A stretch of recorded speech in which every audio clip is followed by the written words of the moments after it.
రేపే అతిపెద్ద పౌర్ణమి. ఈ పౌర్ణమి సామాన్యమైనది కాదు. ఈరోజు మీరు మర్చిపోకుండా ఏంటంటేనండి, స్నానం చేసే నీటిలో ఇది ఒక్కటి కలుపుకొని చెయ్యండి. కోటి జన్మల పుణ్యం వస్తుంది. జన్మ జన్మల దరిద్రాలు ఆ నీటి ద్వారా పోతాయన్నమాట. అద్భుతమైన ఫలితాలనైతే మీరు చూడగలుగుతారని చెప్పొచ్చు. ఈ యొక్క స్నానమే మీ జీవితాన్ని మార్చేస్తుందని మనకు పురాణాలలో చెప్పబడుతుంది. ఈరోజు అంటే ముఖ్యంగా ఆదివారం పౌర్ణమి రావటం చాలా విశేషం. అందులో ఏంటంటే గనక రేపు ఫిబ్రవరి 1 కూడా ఉంది కదండి. అందుకే మీరు ఏంటంటే గనక మీకుండే దరిద్రాలు పోవాలన్నా, ఇబ్బందులు పోవాలన్నా, నెలంతా కూడా చక్కగా యోగించాలన్నా, ముఖ్యంగా లక్ష్మీదేవి యొక్క అనుగ్రహం కలగాలన్నా సరేనండి, తప్పనిసరిగా స్నానం ఏంటంటే గనక ఈ విధంగా చేసుకోండి. ఇది చాలా చాలా శక్తివంతమైన స్నానం అని మనకు పరిహార శాస్త్రంలో కూడా చెప్పబడుతుంది. అంటే నీళ్ళల్లో కొన్ని పదార్థాలను కలిపినప్పుడు ఆ నీళ్లు ఏంటంటే గనక ఇంకా శుద్ధి అయిపోతాయి అన్నమాట. ఆ నీళ్లు ఎప్పుడైతే మానవ శరీరాన్ని తాకుతాయో మానవ జీవితంలో మనము అంటే మనుషులం కదండి, తెలిసి తెలియక చాలా తప్పులు చేస్తాం, పాపాలు చేస్తూ ఉంటాం. కొన్ని పూర్వకర్మ శాపాలు ఉంటాయి, పాపాలు ఉంటాయి, మనకి ఇబ్బందులు ఉంటూ ఉంటాయి కదా. అయితే అలాంటి వాటి నుంచి మనం బయటపడటానికి ఈ స్నానం అనేది మనకు చక్కగా పనిచేస్తుందని పరిహార శాస్త్రంలో చెప్పబడుతుందన్నమాట.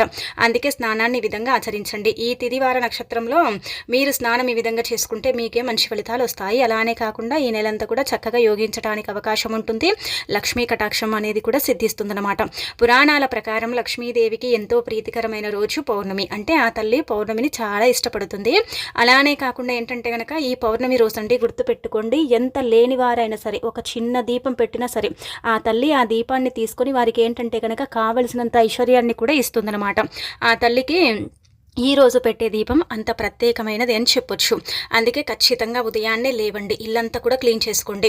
మనం ఏంటంటే ఎప్పుడు కూడా పౌర్ణమి ఆదివారం కదా కొంచెం లేటుగా లేస్తూ ఉంటాం కదా. అయితే మాఘమాసంలో వస్తుంది కదండి పౌర్ణమి.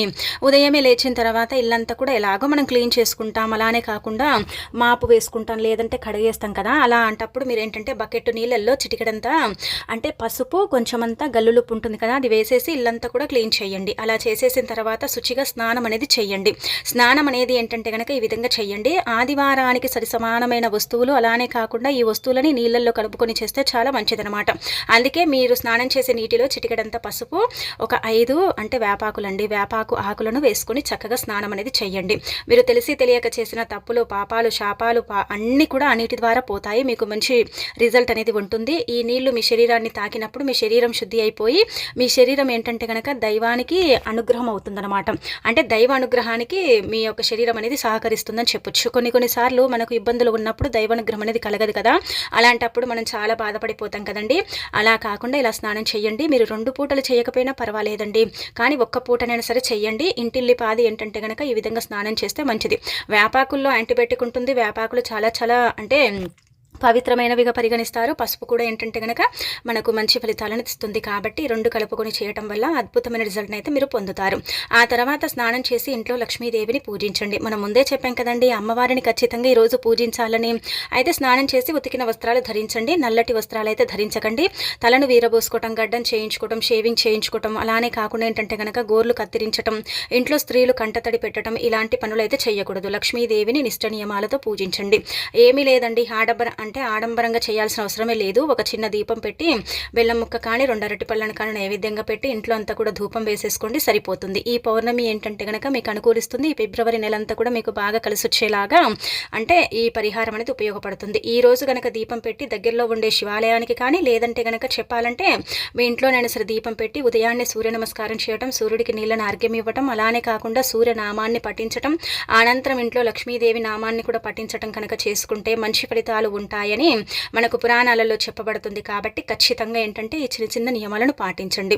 ఇక అలానే కాకుండా ఈరోజు మనం ఏంటంటే ఆదివారం అని నాన్ వెజ్ని తెచ్చుకొని తింటాం కదా, అయితే తినకండి. అలా తినటం వల్ల కూడా కష్టాల పాలవుతారు. ఈ నెలంతా కూడా మీకు కష్టాలే ఏర్పడతాయండి. చిక్కుముళ్ళు అంటారు కదా, అంటే ఒక సమస్య పోగానే ఇంకొక సమస్య రావటం, ఇంకో సమస్య ఉండగానే ఇంకొక సమస్య ఏంటంటే కనుక క్రియేట్ అవ్వటం, ఇలాంటి బాధలు అయితే వస్తాయని మనకు పురాణాలలో చెప్పబడుతుంది. కాబట్టి నాన్ వెజ్ని అసలు తినకండి, ఇంట్లో వండుకోకండి, వాటిని అవాయిడ్ చేయండి. పొట్లకాయని కూడా వండకూడదు, అంటే గుమ్మడికాయని కూడా వండుకోకూడదు. ఇంకా ఆ తర్వాత ఇప్పుడు చెప్పే విధంగా అండి, ఈ వస్తువులని మీ ఇంటికి తెచ్చుకోండి. ఈ వస్తువులు పరమ పవిత్రమైనవి, మీ జీవితాన్ని మార్చే వస్తువులు అనమాట. అంటే పౌర్ణమి ఉంది కాబట్టి ఆ తల్లికి ఎంతో ఇష్టమైన వస్తువులని మనకు పురాణాలలో చెప్పబడుతుంది. కావున మీరు మర్చిపోకుండా ఈ వస్తువులని ఇంటికి తెచ్చుకోవాల్సిన వస్తువుల్లో రాళ్ళ ఉప్పు. రాళ్ళ ఉప్పు గురించి మనం ఎంత చెప్పుకున్నా తక్కువే అండి. అంటే రాళ్ళ ఉప్పు అంటారు, కల్లుప్పు అంటారు, దొడ్డుప్పు అంటారు, రాక్ సాల్ట్ అంటారు. మీరు అనుకోవచ్చు ఇది ఎప్పుడు చెబుతారు కదండి, మరి ఎప్పుడు తెచ్చుకోవాలండి అంటే కనుక ఎప్పుడు తెచ్చుకోవచ్చండి.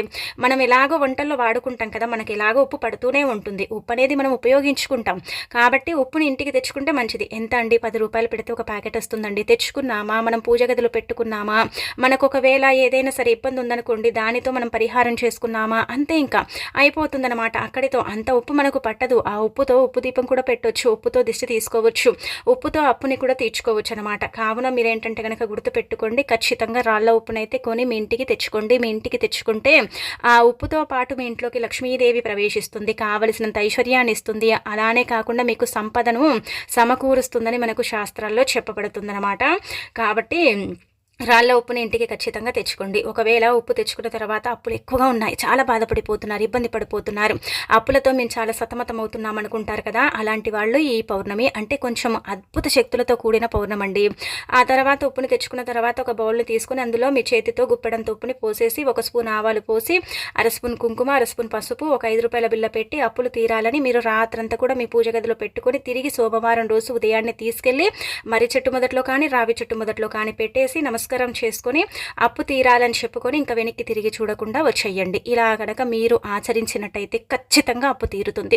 అప్పు తీరే మార్గాలు తెలుస్తాయి. ధనం ఏదో ఒక రూపంలో మీ దగ్గరికి వస్తుంది. అలానే కాకుండా అప్పు అనేది తీరిపోతుంది.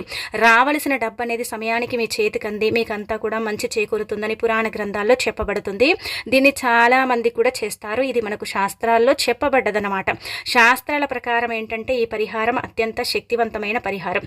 ఈ పరిహారానికి చాలా పవర్ ఉంటుందని కూడా మనకు పురాణాలలో చెప్పబడుతుంది. కాబట్టి ఈ పరిహారం అనేది చెయ్యండి, చేసేసి చక్కగా రిజల్ట్ అనేది పొందండి, మీ అప్పుని తీర్చుకోండి. మీరే ఏంటంటే అప్పులు ఇచ్చేంత స్టేజ్కి ఎదగండి. అంత బాగా పనిచేసే పరిహారం కాబట్టి ఆచరించుకోవచ్చు. అంటే నమ్మకంతో చేసుకోండి. మీరు వాడుకునేటప్పుడు ఏంటంటే ఉపయోగించని బౌల్, మళ్ళీ తిరిగి దాన్ని మనం తెచ్చుకోకూడదు, ఉపయోగించుకోకూడదు, అలాంటి బౌల్ని తీసుకొని చేసుకోండి. రెండోది వచ్చేసి యాలకులు. యాలకులు మనందరికీ తెలిసిందే కదా, ధనాన్ని ఆకర్షిస్తాయన్నమాట. డబ్బుని ఏదో ఒక రూపంలో మన దగ్గరికి తెచ్చి పెడతాయి. యాలకుల్లో లక్ష్మీదేవి కొలువై ఉంటుందని పురాణాలలో చెప్పబడుతుంది. అమ్మవారికి యాలకులు అంటే చాలా ఇష్టం అండి. ఎంత ఇష్టపడుతుందంటే కనుక అంత ఇష్టపడుతుంది. అంతెందుకండి, మీకు ఏదైనా సరే ఇబ్బంది ఉందనుకోండి, ఈరోజు దీపం పెడతారు కదా ఆ తల్లికి, అందులో ఒక యాలక్కాయని వేసి దీపారాధన చేసుకోండి. చూడండి ఎంత మార్పు ఉంటుందో. పౌర్ణమి రోజు యాలకుల మాలను సమర్పించినా, లేదంటే గనక యాలక్కాయని వేసి దీపం పెట్టినా లక్ష్మీదేవి సంతోషిస్తుందని పరిహార శాస్త్రంలో చెప్పబడుతుంది. కాబట్టి మీరు యాలక్కాయని అంటే వెలుగుతున్న దీపంలో యాలక్కాయని తీసి చేతిలో పట్టుకొని ఏదైనా సమస్య ఉన్నా, ఇబ్బంది ఉన్నా, కష్టం నష్టం బాధ ఏదున్నా సరే చెప్పుకొని ఆ దీపంలో వేయాలి. వెలుగుతున్న దీపంలో వేసేసి దీపం కొండెక్కిన తర్వాత తీసి యాలక్కాయని ఒక చెట్టు మొదట్లో వేయొచ్చు. లేదంటే కనుక 21 యాలకులు తీసుకొని పసుపు రంగు తాడు తీసుకొని దాన్ని ఏంటంటే చక్కగా మనము 21 యాలకులు గుచ్చి ఆ పసుపు రంగు తాడుకు ఒక దండను చేసుకొని ఆ దండను అమ్మవారికి అంటే లక్ష్మీదేవికి సమర్పించి రాత్రంతా పౌర్ణమి పండు వెన్నెల రాత్రంతా కూడా ఉంచి ఆ తర్వాత మరుసటి రోజు దాన్ని తీర్చి బీరువాలో ఉంచితే చాలు, లేదంటే వ్యాపార స్థలాల్లో పెడితే చాలు. ధనం ఎలా వస్తుందో మీరే చూసి ఆశ్చర్యపోతారనమాట. అంత చక్కగా పనిచేసే పరిహారం కాబట్టి పాటించుకోండి. మూడవది పసుపు. పసుపు గురించి ఎంత చెప్పుకున్నా తక్కువే. పసుపు మంగళకరమైనది, శుభకరమైనది, శుభాలను సూచిస్తుంది, అశుభాలను దూరం చేస్తుంది, అద్భుతమైన ఫలితాలను తెచ్చిపెట్టి మన జీవితాన్ని మారుస్తుంది. మనకేంటంటే చాలా వరకు కూడా ఇంట్లో శుభకార్యాలు జరగవు. మనకేంటంటే మన ఇంట్లో ఏది చేసినా కానీ అచ్చురాజు అంటే కలిసి రాదు, చాలా ఇబ్బంది పడతాం, బాధపడతాం, ఏం చేయాలో అర్థం కాదు కదా. అలాంటి సిచ్యువేషన్స్లో మీరు ఏంటంటే కనుక గుర్తుపెట్టుకొని పసుపుని పౌర్ణమి రోజు కొంటే చాలు, మీ ఇంట్లో ఎలాంటి కార్యమైనా సరే జరుగుతుంది. అంటే శుభకార్యాలు ప్రత్యేకించి మా ఇంట్లో జరగని బాధపడే వారిలో లక్ష్మీదేవి కొలువే తీరదను అనుకునే వారిలో కూడా లక్ష్మీదేవి కొలువు తీరుతుంది, ఇంట్లో కూడా మంచి జరుగుతుంది, మంచి ఫలితాలు అయితే వస్తాయి. కాబట్టి పసుపు కొని ఇంటికి తెచ్చుకోండి. ఇక అనంతరం ఇది ఇక్కడ చూసే విధంగా అత్తరంటే పన్నీరు అంటాము, అత్తరంటాము. ఇది చాలా చాలా పవర్ఫుల్ అండి. అమ్మవారు సుగంధ ద్రవ్యాలను ఇష్టపడుతుంది కాబట్టి దీన్ని మొదటి స్థానంలో ఉంచొచ్చు అనమాట. అంత చక్కగా పనిచేస్తుంది. కాబట్టి పౌర్ణమి రోజున ఖచ్చితంగా ఈ యొక్క అత్తర్ని తెచ్చుకొని ఆ తర్వాత గాజు గ్లాస్ నిండా నీళ్ళని తీసుకొని అందులో కొంచెం మనము గంధం పొడి ఉంటుంది కదా, చిటికెడంత గంధం పొడి, అలానే కొద్దిగా ఉప్పురాళ్ళు, ఆ తర్వాత వచ్చేసి 5 చుక్కల అత్తరు, అనంతరం వచ్చేసి 2 చుక్కలు ఏంటంటే కనుక గోమూత్రం ఉంటుంది కదా, అది కలపండి. కలిపేసి ఇల్లంతా కూడా చిలకరించండి, ఇంటి చుట్టూ చల్లండి, ఇంట్లో చల్లుకోండి. ఇది ఎప్పుడు చేయండి అంటే కనుక పౌర్ణమి రోజు సాయంత్రం 6 గంటల సమయం కరెక్ట్గా గుర్తుపెట్టుకోండి. అంటే 5 గంటల 55 నిమిషాల నుంచి మొదలుకొని రాత్రి 12 లోపు ఇంటి చుట్టూ చల్లినా, ఇంట్లో చల్లుకున్నా, అలానే కాకుండా మీరు ముఖ్యంగా ఏంటంటే కనుక గదుల్లో మూలల్లో చిలకరించుకున్నా సరేనండి. పరుగున లక్ష్మీదేవి మీ ఇంట్లో వచ్చి కూర్చుంటుంది, తిష్ట వేస్తుంది. మీ ఇంట్లో ఉండే నకారాత్మక శక్తులతో పాటు దుష్ట శక్తులు కూడా బయటికి వెళ్ళిపోతాయి. దైవానుగ్రహం కలగదని బాధపడే వారికి దైవానుగ్రహం కలగటానికి కూడా అవకాశం ఉంటుందన్నమాట. ఇది కూడా చాలా చాలా శక్తివంతమైన పరిహారం. అంటే ఫలితాలు రావేమో అని మీరు అనుకుంటారు కదా, అలా కాదు. తప్పకుండా మార్పు అనేది ఉంటుంది, ఫలితం అనేది వస్తుంది. దాన్ని మీరే మీ కళ్ళతో చూస్తారు, షాక్ అయిపోతారనమాట. అంత చక్కగా పనిచేసే పరిహారం కాబట్టి ఇది ఖచ్చితంగా మీ ఇంట్లో చల్లుకోండి. ఎవరికి చెప్పకండి, చెప్పాల్సిన అవసరం ఏముందండి. మన ఇంట్లో మనం చేసుకున్నాం, మనకు మంచి జరగాలనే కదా మనం చేసుకున్నాం, మనకు చెడు జరగాలని కాదు కదా. అందుకే మనం మన ఎదుగుదల చూసి ఓర్వలేని వాళ్ళు ఉంటారు, మన ఇంటికి దిష్టి పెడుతూ ఉంటారు. మన ఇంట్లోకి ఏంటంటే కనుక దేవతలు అసలు ప్రవేశించరు. కొన్నిసార్లు మనకు చాలా ఇబ్బందులు వస్తూ ఉంటాయి కదా. అలాంటి వాళ్ళకు కూడా ఇబ్బందులు బాధలు అనేవి రాకుండా ఇంటి పరంగా బాగుండటానికి, ఇంట్లో ఉండే అనేక రకాల సమస్యలు బాధలు పోవటానికి, ఇల్లు మీకు అనుకూలించటానికి, అలానే ఇల్లంతా కూడా మీకు బాగుండటానికి అవకాశం అయితే ఉంటుంది. కాబట్టి ఇది ప్రయత్నించవచ్చు. ఇక ఆ తర్వాత ఇంకొకటి ఏంటంటే ఇప్పుడు చెప్పే విధంగా అండి, లక్ష్మీదేవికి ఇష్టమైన వస్తువులు, వీటిని బంగారంగా కూడా భావిస్తారు. కాబట్టి మీరు ఏంటంటే ధనియాలను కూడా ఇంటికి కొని తెచ్చుకోవచ్చు. మీరు అనుకోవచ్చు ధనియాలతో ఏం చేస్తారండి, ధనియాలు ఎందుకు కొనాలండి అంటే కనుక ఆదివారం అమావాస్య, అలానే కాకుండా మాఘమాసంలో వస్తుంది కాబట్టి ధనియాలను కొంటే మంచిది. ధనియాలు కూడా అమ్మవారు ఇష్టపడతారనమాట. చాలా వరకు కూడా అండి ఈ మార్వాడీస్ కావచ్చు, కొంచెం ఋషులు మునులు సిద్ధులు ఉంటారు కదా, అంటే కొంచెం తెలిసిన వాళ్ళు, బాగా డబ్బు ఉండే వాళ్ళు ఏం చేస్తారంటే ధనియాలు కొంటారు. ధనియాలు బంగారంతో సమానమని భావిస్తూ ఉంటారనమాట. అంటే ధనియాలకు అంత పవర్ ఉంటుందని నమ్ముతారండి. లక్ష్మీదేవికి ఇష్టం అనమాట. అలా అని కాదు, సుగంధ ద్రవ్యాల్లో ఆ తల్లి అన్నిటిని ఇష్టపడుతుంది. కొన్ని వస్తువులను ప్రత్యేకించి ఎక్కువగా ఇష్టపడుతుంది అనమాట. ఇవి ప్రకృతి నుంచి లభించేవే కదా ఇవన్నీ కూడా. అందుకే ధనియాలు కూడా కొనవచ్చు. ధనియాలను కొన్న మంచిది, కానీ ధనియాల పొడిని కొనకూడదు. ధనియాలను కొంటే మంచిది. ఇలా మీరు ఈ రోజున ఈ ధనియాలు కొనవచ్చు. బెల్లం కొనుక్కోవచ్చు. బెల్లం బంగారంతో సమానమైనది. ధనియాలు బెల్లం అంటే ఈ బంగారంతో సమానమైనవి. అలానే కాకుండా పంచదార కూడా కొనుక్కోవచ్చు. ఇలా మనకు నచ్చిన వస్తువులు, అంటే మనకిష్టమైన వస్తువులు, మనకు నచ్చిన వస్తువులు అండి. అన్నీ తెచ్చుకోమని కాదు, ఏది తెచ్చుకోకండి అని కూడా కాదండి. ఇలా ఒక 2 వస్తువులండి, మీకు ఏవి ఇష్టం ఉంటాయో అవి తెచ్చుకోండి, సరిపోతుంది. ఆ 2 వస్తువులే మీ జీవితాన్ని మారుస్తాయి. మీకంతా కూడా ఏంటంటే కనుక మంచి జరిగేలాగా చేస్తాయి. లక్ష్మీదేవి అనుగ్రహాన్ని మీకు ఇస్తాయి. అలానే కాకుండా ఆరోగ్యాలను ప్రసాదిస్తాయి అనమాట. ఈ 2 వస్తువుల వల్లనే మీ సుడి తిరుగుతుందని పురాణ గ్రంథాల్లో చెప్పబడుతుంది. ఈ 2 వస్తువులే మీ జీవితాన్ని మార్చి లక్ష్మీ కటాక్షాన్ని అందిస్తాయన్నమాట. కాబట్టి ఒక 2 వస్తువులని అంటే తెచ్చుకోండి, నేను చెప్పుకున్నాం కాబట్టి. ఇక ఆ తర్వాత ఈరోజు పాలు కొంటే కూడా మంచిది. అంటే పాలు మన ఇంటికి మనం తెచ్చుకుంటాం, కాకపోతే ప్రత్యేకించి అమ్మవారి కోసం పాలు కొని తెచ్చుకొని కాచి చల్లార్చి మీరు అంటే పూజ చేసేటప్పుడు ఒక గ్లాస్లో పోసేసి అమ్మవారికి అంటే నివేదన చేయండి. ఈ పాలని మీరు ఎలా స్వీకరించాలంటే కనుక ఆడవాళ్ళకండి ముఖ్యంగా అనేక రకాల సమస్యలనే ఉంటూ ఉంటాయి. చెప్పాలంటే కనుక లక్ష్మీదేవి అనుగ్రహం ఉండదని బాధపడతారు కదా. అలాంటి వాళ్ళు ఏంటంటే ప్రత్యేకించండి ఇలా పాలు తెచ్చుకుంటారు కదా. తెచ్చుకున్న తర్వాత పాలల్లో కొద్దిగంతా సోంపు ఉంటుంది కదండి, సోంపు మనం తింటాము, అది వేసేసి, ఈ నెలసరి సమస్యలు ఉంటాయి, కొంతమందికి గర్భానికి సంబంధించిన సమస్యలు ఉంటాయి కదా, అలాంటి వాళ్ళు పౌర్ణమి రోజు, ఇది మనం చెప్పేది కాదు, మనకు శాస్త్రంలో చెప్పబడ్డది, దీన్ని చాలామంది కూడా చేసేసి ఫలితాలను పొందినవన్నమాట. మళ్ళీ మీరు ఇది పనికి రాదులే అనుకోకండి. సోంపు అంటే కనుక ఎక్కువగా వేసుకోకండి. ఒక 2-3 గింజలండి, అంటే ఒక 5 గింజల వరకు మనము సోంపుని పాలల్లో చక్కగా ఇలా చేతితో మెదిపేసి వేసేసి అమ్మవారికి నివేదన చేయాలి. అలా నివేదన చేసిన తర్వాత వాటిని ఏంటంటే కనుక మనం స్వీకరించుకున్నాం అనుకోండి, మనకు మంచిదనమాట, మంచి ఫలితాలు ఉంటాయి. అనారోగ్య సమస్యలు ఆడవాళ్ళకు ఉండే ముఖ్యంగా ఈ ముట్టు అంటుకు సంబంధించిన ప్రాబ్లమ్స్ ఉంటాయి కదా, అవి పోతాయన్నమాట. వాటి నుంచి మనం బయటపడగలుగుతాం. కాబట్టి ముందుగా అమ్మవారికి నివేదన చేస్తే ఆ తల్లి స్వీకరించి ఆ తర్వాత వాటిని మళ్ళీ తిరిగి మనం ప్రసాదంగా స్వీకరిస్తాం. కాబట్టి మనకు మంచి ఫలితాలు వస్తాయని శాస్త్రాల్లో చెప్పబడుతుంది. కావున ఖచ్చితంగా ఒకవేళ వీలుంటే ఈ విధంగా చెయ్యండి, మీకు తెలిసిపోతుంది. ఇది చాలామంది చేస్తారు, అంటే ఉట్టి మాటలు అయితే కాదు, ఇది చాలా మంది చేస్తారండి. మీరు కూడా చేసుకోవటం వల్ల మంచి జరుగుతుంది. పౌర్ణమి కాబట్టి ఈ విధంగా చేసుకోండి. ఒకవేళ ఇది కుదరకపోతే ఎప్పుడు చెప్పే విధంగా పెరుగులో ఇది కలుపుకొని తినండి. ఖచ్చితంగా పౌర్ణమి రోజు పెరుగులో ఇది కలుపుకొని తిన్న వాళ్లకు జాతక సమస్యలు, జాతక దోషాలు, ఏలినాటి శని ఇదంతా కూడా పోతుందన్నమాట.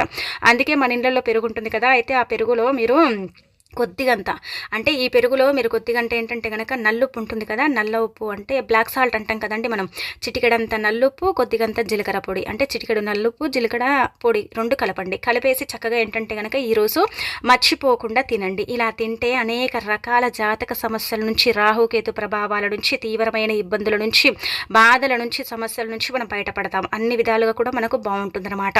అంటే 2 తీసుకోవచ్చా అండి అంటే కనుక పాలు అమ్మవారికి సమర్పిస్తాం కాబట్టి పాలు తీసుకుంటే మంచిది, మనందరికీ తెలిసిందే. రెండోది ఏంటంటే పెరుగు కూడా చాలా అంటే మంచిది కాబట్టి పెరుగు కూడా ఏంటంటే గనక తీసుకోవటం వల్ల మంచిదే. ఈరోజు ప్రత్యేకించి చాలామంది కూడా ఏంటంటే గనక లక్ష్మీదేవి మన ఇంటికి వస్తుందా రాదా అని పెరుగుని పేరుకునేలాగా చేస్తారు. అంటే పెరుగు తోడు పెట్టడం అంటాం కదా మనము, అలా తోడు పెడుతూ ఉంటారండి. అలా కూడా మంచి ఫలితాలు వస్తాయని భావిస్తారు కాబట్టి పెరుగు పాలు చంద్రకారకం. అలానే కాకుండా లక్ష్మీదేవికి ఇష్టం కాబట్టి పెరుగు పాలతో ఈ విధంగా చేసేసుకోండి, ఇంకా మీకు తిరుగుండదనమాట. బీరువాలో ఈ ఆకుని పెట్టుకోండి. పౌర్ణమి రోజున ఎవరైతే బీరువాలో ఈ ఆకుని పెడతారో అలాంటి వాళ్ళ యొక్క జీవితం పూర్తిగా మారిపోతుంది. బీరువాలో ఈ ఆకుని పెట్టడం వల్ల ఏంటంటే గనక మంచి రిజల్ట్ వస్తుంది. 4 వైపుల నుంచి డబ్బు దూసుకొస్తుందన్నమాట. మనందరికీ తెలిసిందే మారేడుదలంలో ఎంత పవర్ ఉంటుందో మనకు తెలిసిందే కదండి. కాబట్టి ఒక మారేడుదలాన్ని తెచ్చుకోండి. అంటే మీకు దొరికితే మారేడుదలమే తెచ్చుకోండి, మారేడుదలమే పెట్టాలి బీరువాలో. నిజం చెప్పాలంటే కనుక మారేడుదలాన్ని తెచ్చుకున్న తర్వాత దాన్ని శుభ్రం చేసుకుని చక్కగా పసుపు రాసేసి ఇంకా తర్వాత ఏంటంటే మీ ఇంటి బీరువాలో దాచుకోండి. పౌర్ణమి రోజున బీరువాలో మారేడుదలం పెడితే మళ్ళీ పౌర్ణమి వరకు అంటే నెల రోజులే ఉంటుంది, ఎక్కువగా ఏముండదు చెప్పాలంటే నెల రోజులు. కాబట్టి ఇలా మారేడుదలాన్ని మీరు మీ బీరువాలో ఈ విధంగా ఏంటంటే కనుక దాచేసుకోండి, సరిపోతుందన్నమాట. మంచి ఫలితాలు వస్తాయి. మారేడుదలం చాలా పవిత్రమైనది, చాలా శక్తివంతమైనది. పౌర్ణమి రోజున ఏంటంటే కనుక మారేడుదలంలో కొన్ని అమృత గడలు దాగుంటాయని పురాణాలలో చెప్పబడుతుంది. కాబట్టి మారేడుదలాన్ని తెచ్చి పూజించి ఆ తర్వాత బీరువాలో పసుపు మాత్రమే పెట్టాలి, కుంకుమ పెట్టకూడదు. ఎందుకంటే అలాగే మనకు శాస్త్రంలో చెప్పబడుతుంది. పసుపు బొట్టు అంటాం కదా, ఆ పసుపు బొట్టు పెట్టుకోండి. ఇంకా తర్వాత పూజించండి. లక్ష్మీదేవి చిత్రపటం ముందు పెట్టి పూజించి అనంతరం ఆ బీరువాలో దాచేసుకోండి. లాకర్లో పెట్టండి, ఎండిపోదండి. ఎలాగైతే పెడతామో అలాగే నిగనిగలాడుతూ ఉంటుంది. కొంచెం పసుపు బొట్టు ఆరిన తర్వాత పెట్టుకోండి. పసుపు బొట్టు ఆరిన తర్వాత పెడితే మంచిదనమాట. మనం ఆరక ముందుకే పెడితే ఏంటంటే ఇంకా అది ఇంకా పచ్చిగుండి మొత్తం అంటే పాడైపోతుంది ఆకు. కొంచెము మనం అమ్మవారి పట్ట ముందు పెట్టేటప్పుడు ఆ పసుపు బొట్టు మొత్తం కూడా ఆరిన తర్వాత తీసేసుకొని డైరెక్ట్గా ఇంకా బీరువాలో పెట్టేసుకుంటే సరిపోతుంది. అలాగే బీరువా పైన ఏంటంటే కనుక ఈ రోజు తిది వార నక్షత్రం అంతా కూడా బాగుంది కావున 555 అనే నెంబరు సీక్రెట్గా లాకర్ మీద రాసుకోండి. ఈ 555 అంటే లక్ష్మీదేవి అంటే మూడింతల సంపాదనను పెంచడానికి ఉపయోగపడే నెంబరు. ఈ నెంబర్ వల్ల ఏంటంటే కనుక ధనం వస్తుంది, ఐశ్వర్యం కలుగుతుంది, సంపాదన పెరుగుతుంది. అంటే బీరువాలో ఎంత డబ్బు పెట్టినా కానీ ఉండదు కదండి, ఖర్చు అయిపోతూ ఉంటుంది కదా. కొన్నిసార్లు మనకు చాలా బాధలు కలుగుతాయి కదా. అలాంటప్పుడు ఏంటంటే గనక ఈ మారేడుదలం అనేది చక్కగా ఉపయోగపడుతుందండి. అందుకే మారేడుదలాన్ని ఖచ్చితంగా ఏంటంటే మీ ఇంటి బీరువాలో పెట్టుకోండి. ఈ రోజు లక్ష్మీదేవి భూమిపైన సంచరిస్తూ ఉంటుంది కాబట్టి మారేడుదలాన్ని ఏంటంటే మీ బీరువాలో పెట్టడం వల్ల, మీ బీరువాలో పెట్టి మారేడుదలాన్ని పూజించడం వల్ల మంచి ఫలితాలు అయితే వస్తాయని శాస్త్రాల్లో చెప్పబడుతుందన్నమాట. ఇది చాలా చాలా శక్తివంతమైన పరిహారం అని చెప్పొచ్చు. దీనివల్ల మంచి జరుగుతుంది కానీ చెడు జరగదు. ఇది ఎన్ని రోజులైనా సరే ఉంచొచ్చండి. ఇన్ని రోజులు ఉంచండి, ఆ తర్వాత తీసేయడం అనే కాదు. ఎన్ని రోజులు ఉంచుకున్నా కానీ మనకైతే చాలా అద్భుతమైన ఫలితాలు వస్తాయి. డబ్బు లేని దగ్గర డబ్బు కనిపిస్తుంది అంటే అక్కడ మ్యాజిక్ ఏం జరగదండి. కాకపోతే ఏంటంటే కనుక 10 రూపాయలు ఖర్చు అయ్యే చోట ఒక 5 రూపాయలు మాత్రమే ఖర్చు అవుతాయి. అలా ఉంటుందన్నమాట మనకు. అలాంటి ఫలితాలు అయితే రావటం మన కళ్ళతో మనం చూడగలుగుతామని చెప్పొచ్చు. కాబట్టి ఖచ్చితంగా ఏంటంటే కనుక బీరువాలో మారేడుదలం పెట్టి 555 అని మీ లాకర్ మీద రాసుకోండి. ఇక చూడండి ధనం ఎలా వస్తుంది, ఐశ్వర్యం ఎలా కలుగుతుంది, మీ జీవితం ఎలా మారిపోతుంది అనేదంతా కూడా ఏంటంటే కనుక మీ కళ్ళతో మీరు చూడగలుగుతారు, చూసి ఆశ్చర్యపోగలుగుతారు. కాబట్టి ఖచ్చితంగా ప్రయత్నించండి, ప్రయత్నించేసి ఫలితం అనేది పొందండి. ఇక మీకు తిరుగుండదండి.